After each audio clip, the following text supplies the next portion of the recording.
SEO क्या है? SEO basically search engine optimisation है। हमने वूकॉमर्स को तो स्टडी कर लिया, हमें ये पता लग गया कि प्रोडक्ट कैसे ऐड करनी है, हमें वेरिएबल प्रोडक्ट्स का पता लग गया, हमें सिंपल प्रोडक्ट ऐड करने का पता लग गया, हमने बल्क में प्रोडक्ट अपलोड करके देख ली, हमें discount coupons, email automation, abandon card, हर चीज़ स्टडी कर ली। अब हमें थोड़ा सा देखना है कि हमारे पास अगर हम ऑर्गेनिक ट्रैफिक लाना चाह रहे हैं। ऑर्गेनिक ट्रैफिक क्या होता है? अक्सर लोगों ने आप में से ऑर्गेनिक फूड का नाम तो सुना होगा। अब ऑर्गेनिक ट्रैफिक क्या चीज़ है? ऑर्गेनिक ट्रैफिक बेसिकली ये है कि आप विदाउट एनी प्रमोशन आपके पास कस्टमर्स खुद चल कर आएँ। देखें, जब भी हम स्टोर क्रिएट करते हैं हमारे पास 2-3 तरीके हैं मेजरली उस पर ऑडियंस लेकर आने के। एक तरीका तो ये है कि हम उस पर पेड एड्स चलाएँ। हम मेटा के ऊपर, टिकटॉक पे, गूगल पे या किसी और प्लेटफॉर्म के ऊपर हम पेड ऐड चलाएँ और हम उस पे मैक्सिमम कस्टमर्स को लेकर आएँ, मैक्सिमम यूज़र्स को लेकर आएँ। जब मैक्सिमम यूज़र उस पर आएंगे तो उसमें से कुछ परसेंटेज बाय करेगी और हमें सेल्स मिलेंगी। दूसरा तरीका ये है कि लोग हमारे स्टोर को सर्च करें, लेकिन हमारा स्टोर तो पॉपुलर ही नहीं है। फिर हमें क्या करना पड़ेगा? हमें ये करना पड़ेगा कि हम ऐसे कीवर्ड्स, ऐसे वर्ड्स के अगेंस्ट अपने स्टोर को ऑप्टिमाइज़ करें कि अगर कोई बंदा गूगल पे जाके लिख रहा है कि बेस्ट मेन शलवार कमीज़, तो हमारा ब्रांड टॉप पर नज़र आए गूगल पे। अगर कोई बंदा गूगल पे जाके कोई और कीवर्ड लिख रहा है, for example best main unstitch clothing, तो भी हमारा ब्रांड आए।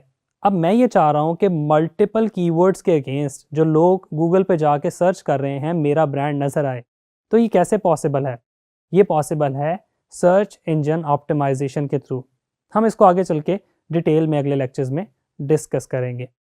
अभी हम इसको देखते हैं कि एसईओ मेजरली होती क्या है। देखें, जो गूगल का फर्स्ट पेज है उसको हम सर्च इंजन रिजल्ट पेज बोलते हैं, SERP, search engine result page. जब भी आपने उस पर सर्च किया है तो आपको उस पर 10 के करीब रिजल्ट शो होते हैं डिफरेंट वेबसाइट के। अभी भी अगर आप गूगल पे लिखें best main clothing unstitch brands इन पाकिस्तान, तो आपके सामने 10 रिजल्ट्स आएंगे। उसमें डिफरेंट ब्रांड्स आपको शो होंगे। वो ब्रांड्स वहाँ पे कैसे रैंक कर रहे हैं? वो रैंक कर रहे हैं एसईओ की बेस पे। एसईओ की मल्टीपल टाइप्स हैं, जिसमें आपके पास ऑन पेज एसईओ आ जाता है, ऑफ पेज एसईओ आ जाता है और टेक्निकल एसईओ आ जाता है। अब AI बेस्ड एसईओ भी आ गया है कि चैट जीपीटी को भी आप अपना डेटा प्रोवाइड करें ताकि जब कोई मेन क्लोथिंग ब्रांड का सजेशन ले तो आपका ब्रांड टॉप पे नज़र आए। पहले हम ऑन पेज और टेक्निकल एसईओ को आगे चल के डिस्कस करेंगे, फिर मैं ऑफ पेज पे भी आपको कुछ सजेशंस दूंगा।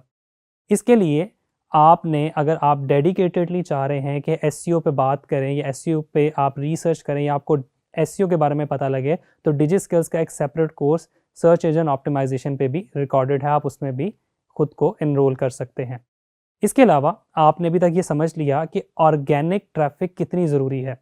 आप अगर गूगल पे जाकर लिखें बेस्ट मेन क्लोथिंग ब्रांड इन पाकिस्तान, तो उसमें अगर हमारा ब्रांड नज़र आ जाए और वो जो फ्रेज़ है महीने के अंदर 500 या 1000 बंदा उसको सर्च कर रहा है और हमारा ब्रांड टॉप पे नज़र आता है और उन 1000 बंदों में से जो इसको सर्च कर रहे हैं हमारे पास 200-300 लोग आ जाते हैं वेबसाइट पे, तो ये ऑर्गेनिक ट्रैफिक हमारे पास आ रही है। हम इसके लिए कोई पैसे पे नहीं कर रहे, ऑर्गेनिकली लोगों को लग रहा है कि उन्होंने रिसर्च की गूगल पे और हमारा ब्रांड उनके सामने आ गया और वहाँ से आके उन्होंने शॉपिंग कर ली।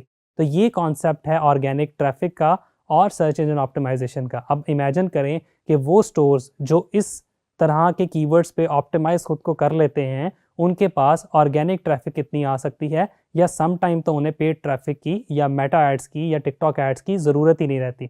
तो इसलिए हमारे जो भी ई कॉमर्स स्टोर हम बनाएंगे उसकी एसईओ पे भी उतना ही फोकस करेंगे जितना हम स्टोर क्रिएशन पे फोकस कर रहे हैं। अगले लेक्चर्स में हम डिटेल में डिस्कस करेंगे कि किस तरह से हम अपने ब्रांड की कंप्लीट एसईओ कर सकते हैं और हम वू कॉमर्स में या वर्डप्रेस को यूज़ करते हुए अपने ब्रांड्स को कैसे सर्च इंजन के लिए ऑप्टिमाइज़ कर सकते हैं। Thank you.